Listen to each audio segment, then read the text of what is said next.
Hi, I'm Jan Ozer. I'm here today with Dominic Sunnebo, Global Insight Director at Kantar, the world's leading marketing data and analytics company. We're here today to talk about Kantar's recently released entertainment on-demand data in the UK streaming market and the trends that it reveals that might impact the world market. Thanks for joining me, Dominic. Nice to be here, John. So let's jump into the UK report. Help me understand the typical services that a UK viewer has at their disposal. So I think the UK market reflects what's happening in the US to some degree. So if you think about the top three, it's a very similar kind of picture. And they're what we call sort of hygiene subscriptions. So Netflix, Disney, Prime Video, they're the kind of subscriptions which you see across most households in the UK. They tend to have really high retention rates. People aren't swapping in and out of those services. And then you've got a sort of slightly longer tail of services like Paramount Plus, Apple TV, Now, which is a more localized brand. Those are services which have been doing pretty well over the last couple of years, but again, their sort of retention rates tend to be a bit lower. And consumers are sort of watching certain series, then saying, okay, I'm going to cancel this service, I'm going to buy into another service. So the top three are sort of pretty consistent, and then the rest of the pack have been sort of chopped and changed over time. Well, one of the basic services for viewing that most people have for sports and for news.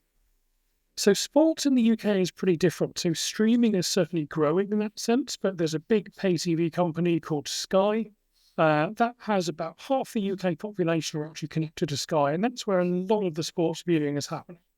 Now, what we have seen over the last sort of 24 months is quite a big shift. So Warner Brothers Discovery has launched Discovery Plus in the UK. They've also bought what used to be a pay TV provider called BT Sport.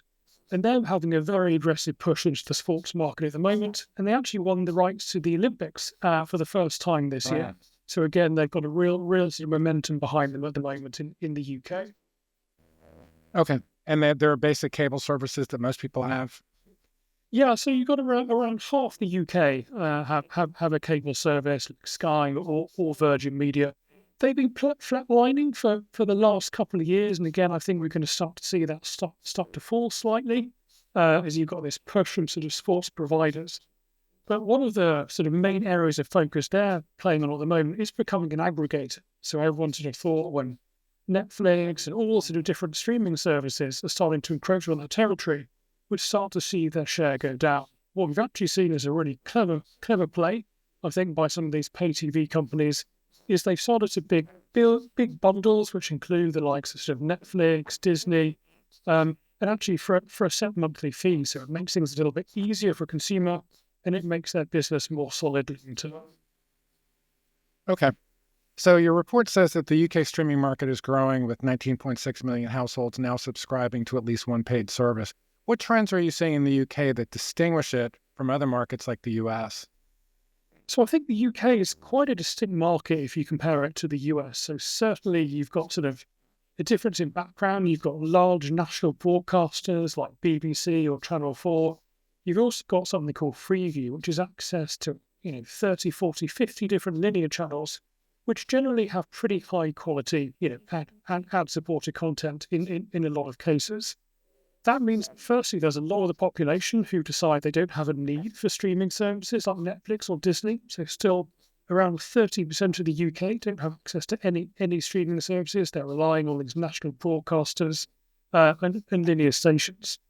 One of the sort of effects of that, I suppose, is that the sort of appetite for stacking, so having multiple different services within the same household, is significantly lower than the US market. So in the UK, on average, you've got about 3 services per household.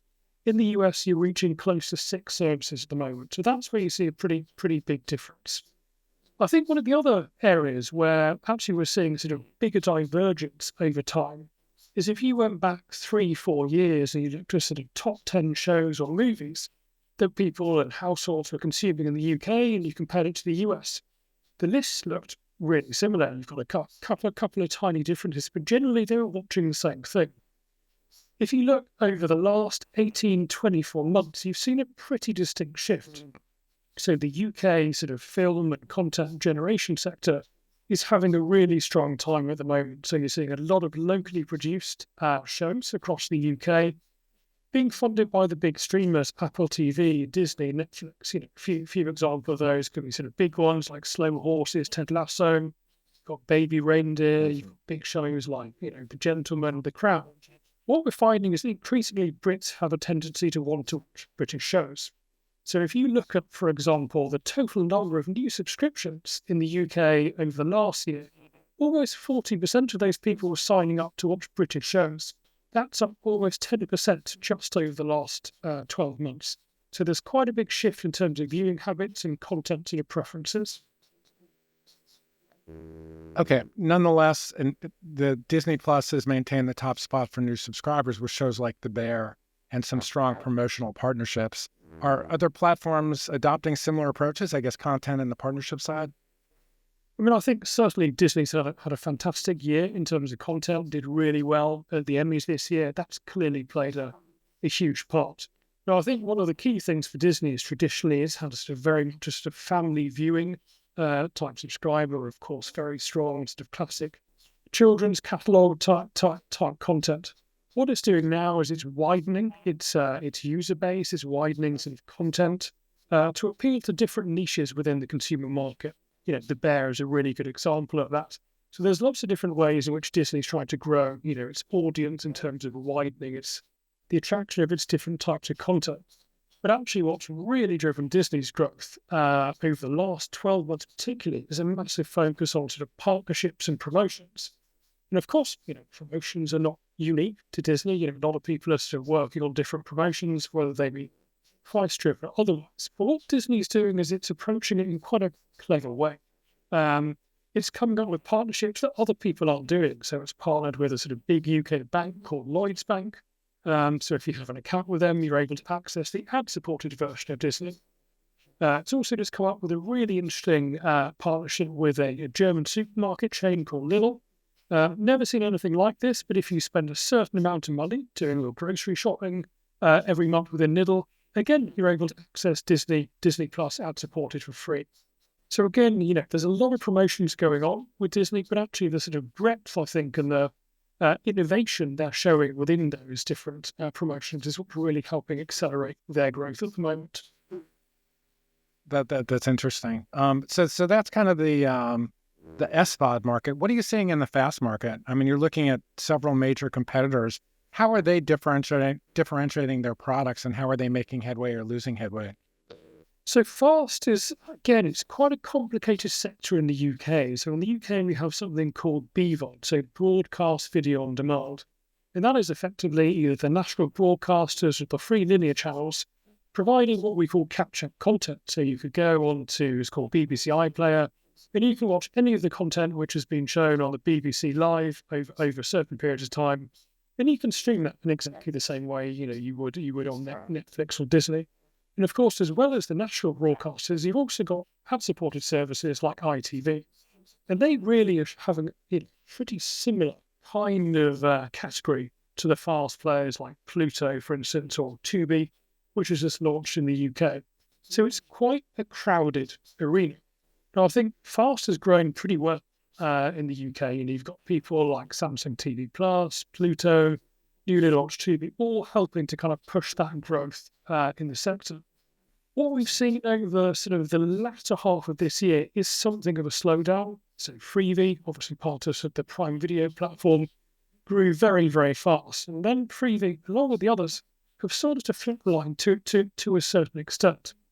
But what we're seeing is that sector is struggling to win over new users. So as more players come into the market like Tubi, they're not necessarily growing the sector, they're stealing customers or stealing screen time from other people competing within the same place.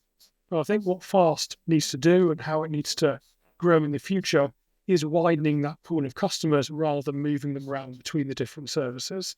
And I think in order to do that, they really need to start to win over customers who aren't yet in the streaming sector at all, and they're relying on the national broadcasters or the linear channels at the moment. Okay, make the market bigger. Exactly. Stop stealing share. Exactly. What do you do if you're a fast channel and you don't produce your own content? How do you compete? How do you gain share? I mean, I think to to a certain extent, it's about finding groups of shows which aren't being served, groups of viewers which aren't being served well at the moment. For example, I think Tubi did a fantastic job of that in the US. They found sort of audiences which weren't being served particularly well by various other channels within the sector. So I think there is still spaces to go after it within the UK, but again, you're competing against these national broadcasters, which have a pretty wide, high-quality slate of content. So I think it's about trying to find those wider spaces and appealing to people who aren't yet in the streaming sector and finding an easy way for them to access. Okay, so if Disney and Netflix are winning new customers with some of the shows that they're producing, which are expensive and challenging to produce, what do you do if you're a smaller or niche player and you can't afford those type of productions? So it's a big challenge. So I think, there are many different players within the UK streaming sector. Of course, you've got the big ones we've already talked about. You've also got people like Crunchyroll, obviously focused around anime. You've got Mubi, focused on kind of more niche cinema titles. You've Shudder, looking at the horror sector. All of these services are there. They're pretty small. They're pretty niche. They're serving a small sector. What's important is they are actually satisfying their subscribers. So they tend to have pretty high retention rates. They've got really strong advocacy rates, but they're not growing particularly fast at the moment. So again, I think it's really hard to compete with those sort of big brands like Disney and Netflix trying to go after everyone. But I think just trying to serve those niche audiences as best as they possibly can is going to be key. But also aggregation, I think has a part to play here. All we've seen so far in terms of those deals with pay TV providers like Sky is the really major services, the Netflix and the Disneys. And actually these smaller brands have an opportunity to reach a much, much wider audience. They have an opportunity to raise their awareness, to get on the interface of Sky so people are seeing the kind of content they're making available. So I think aggregation is probably a key route to growth to sort of allow them to grow without the marketing budgets, being available. Okay, this is probably the same question asked in a slightly different way, but we've seen that the House of Dragon on Now has demonstrated the power of tentpole content. How do you see the UK platforms balancing this hit-driven strategy with subscriber retention? It's a complicated balance for sure. So House of Dragon, huge success, obviously following the footsteps of Game of Thrones. It's a double-edged sword. So Game of Thrones in the UK or House of the Dragon is firstly on Sky, this big sort of pay TV provider. It's also on a platform called Now, which is effectively a way to access content on Sky through a streaming service. But what we tend to see when Game of Dragon episodes drop or the series drops is we see a huge spike in acquisition. So a lot of people, have to watch the latest series. They sign up, no problem. House of the Dragon ends, they cancel the service. So people are almost viewing those tentpoles on the smaller services in a transactional sense. They're buying access to House of Dragon, and then they've watched it, and then they're not paying for that anymore. So it's very much a double-edged sword. And I think, certainly the way in which series are being dropped, the way in which series is being released has changed hugely. So, it's no longer, drop a whole series, everyone binge watches it over the weekend. And I think that's really important. And I think, to some extent, we thought there might be a little bit of consumer pushback, against dropping one episode per week. Consumers like it. They're actually really happy, to have that series strung out a bit longer. It gives them an opportunity to talk to it with their friends and family.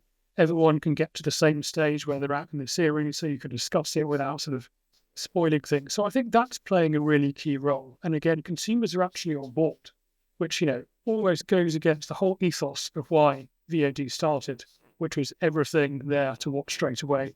Consumers are pretty happy that these services are starting to release things, with a longer cadence.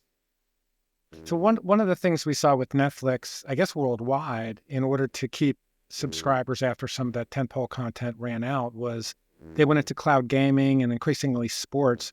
What are you seeing services doing in terms of, alternative type broadcasts or alternative type content to avoid people leaving in droves once the tentpole content is consumed? So it's interesting. So what we see in the data at Kantar is what drives acquisition is not the same as what drives retention. So I think, gone are the days where someone signed up to Netflix or Disney because they wanted a total entertainment solution. That's not why people are joining services these days. That's why they were joining 3, 4, 5, even 6 years ago.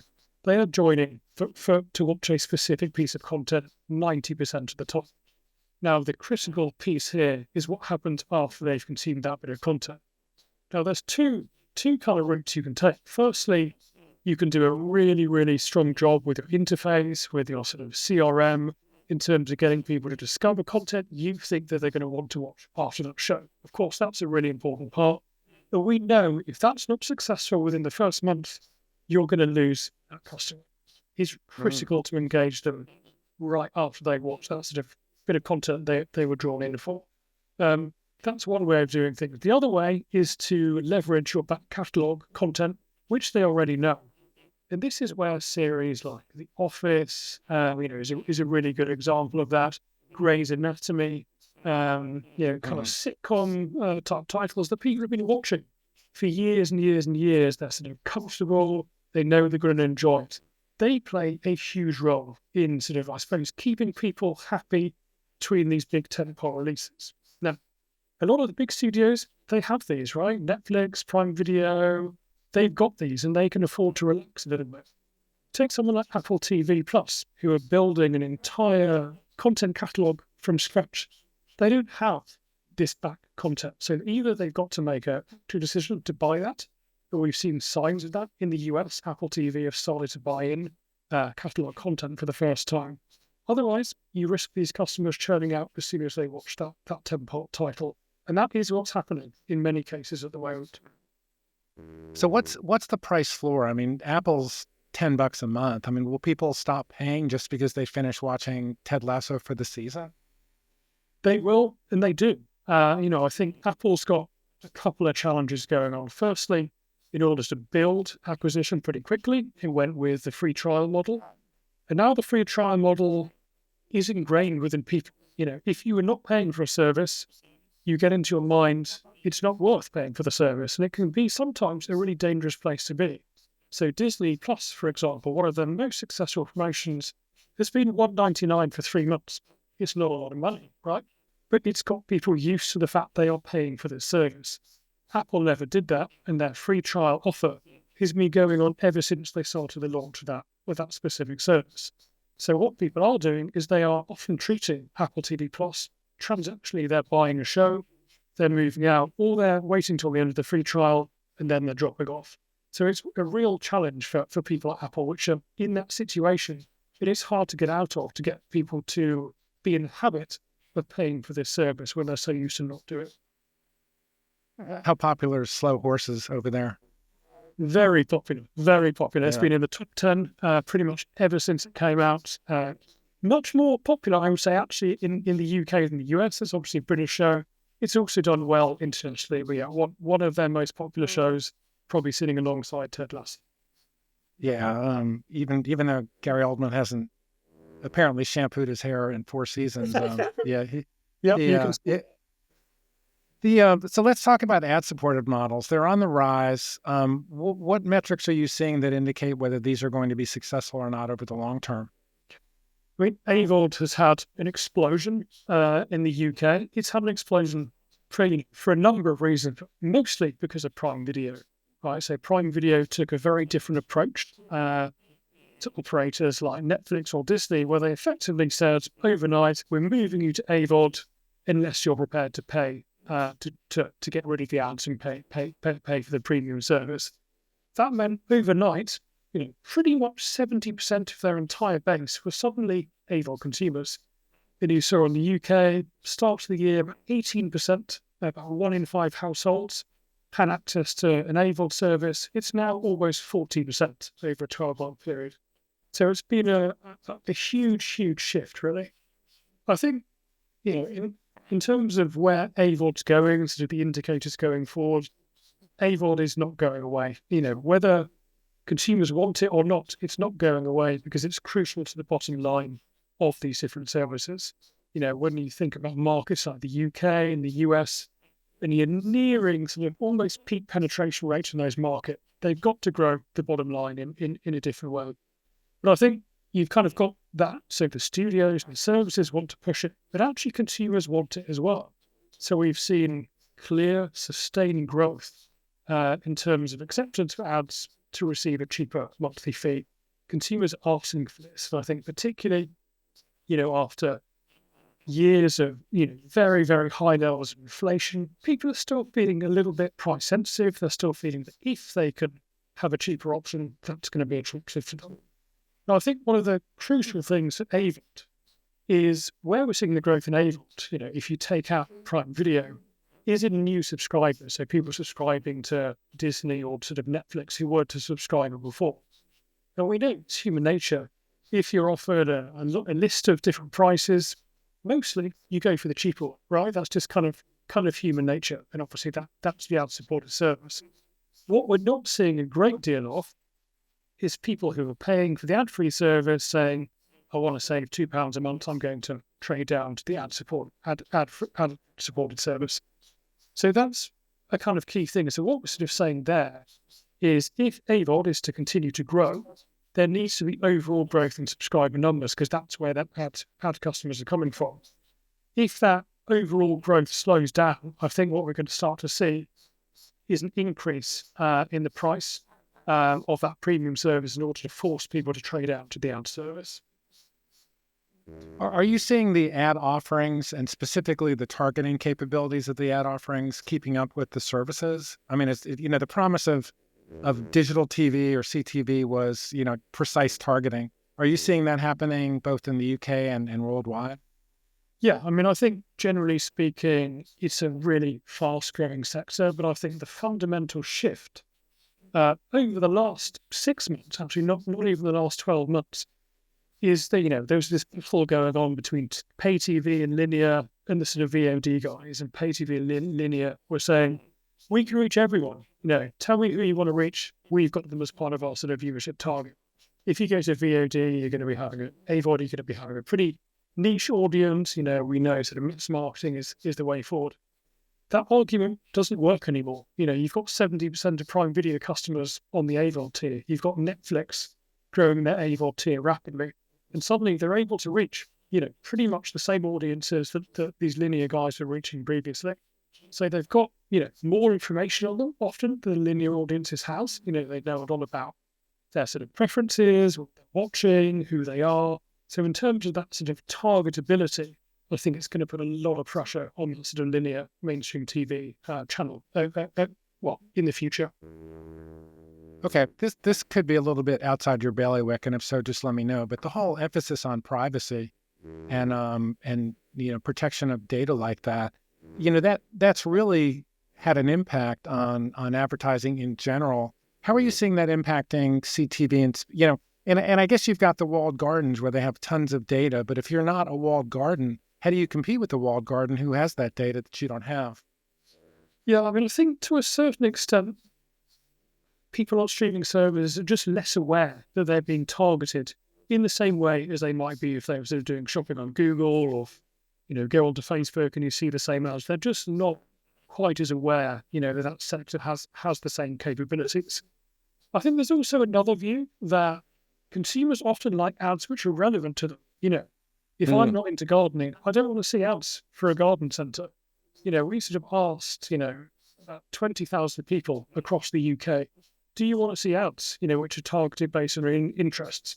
About 1 in 4 of those actively say yes, those are the ads they want. So I don't think we should shy away from the fact that relevance is often positive for consumers. And I think obviously CTV is in a really good place to provide, probably more relevant adverts than sort of mainstream media. But I think as AVOD grows, it becomes more prevalent. Maybe even the interactivity of ads starts to increase. The interfaces allow you to buy certain products that you've been searching for on other websites. Those same privacy conversations are going to grow louder and probably have a similar sort of, conversation as people have about sort of Google or Facebook or those kind of areas. Okay. And, we can't conclude a conversation about CTV without talking about the Jake Paul-Tyson fight. What was the outcry in the UK and in Europe about that? We heard plenty about it in the US. And how is that going to affect Netflix in the long term? I mean, I think, you can always go back to the old adage, no, all PR is good PR. And my God, it had some PR. It was talked about absolutely everywhere. And I think, to be fair, there was more focus on that than almost anything else I've seen in terms of live sports and sort of how that actually went. Live sports is hard to do. I think no one can pretend otherwise. There were some issues. I think obviously where there were issues, it was talked about and it was sort of blown up to something a little bit bigger than it was. I think it was a success overall for Netflix. It got a huge amount of PR. It put Netflix on the map in terms of someone who's moving into the live sports arena. We've got WWE rights coming onto Netflix.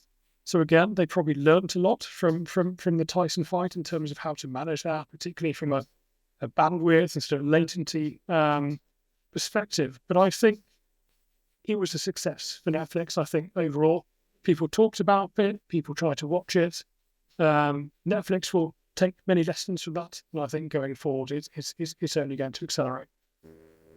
Okay, so let's put your consultant hat on, and let's say I'm a large SVOD service. I think you've told me I need to continue to develop content. The recommendation engine is important. Partnerships are important. Anything else that I need to be considering?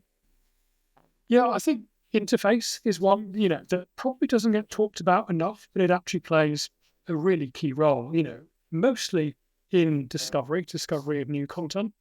Also, people leave services because they have issues, right? If you have the same issue too many times, people leave. That accounts for about 10% of churners across the sector, some kind of technical issue. But I think probably for me, the key one here is around discovery and how the interface can help with it.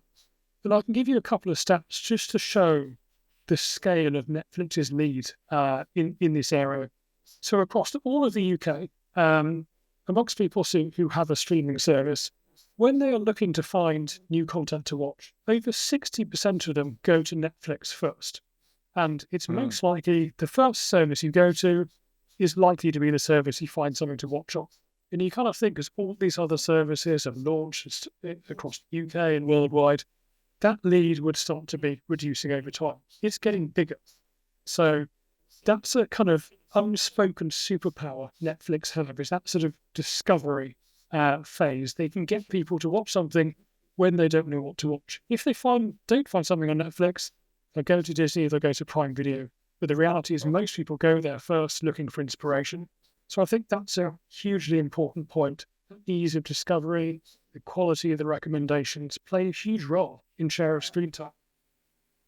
Okay. And if I'm the tier below the top 3 or 4, you talked about getting a lot of shows together into one offering. What else do I need to consider if I'm below that tier, both to get new customers and to retain the customers that I have? I think as we spoke about earlier, having the right content between the tentpole launches is crucial.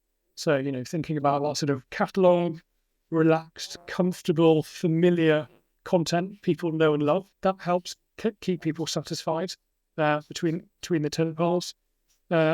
Working with the major aggregators for ease of access, again, is a really important one.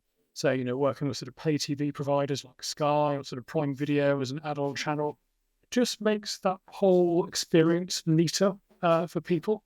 I think those are probably the kind of key areas I think of for the smaller providers.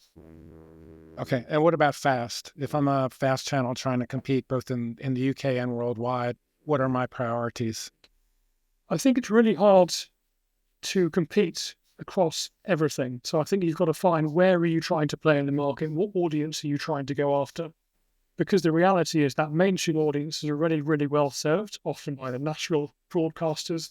So you've got to find a specific audience and you've got to cater to them in the best possible way and do a better job of it than everyone else in the market. Because going after everyone is a really challenging place to be at the moment. So when you say better, what does that mean? Better interface, better content, everything? I would say that's probably more around the content. So giving them more of the content they want in the categories in which they have a real passion for. Okay. Listen, this has been great. I appreciate you taking the time, and thanks for joining us. Great to speak with you. Thanks, Jeff.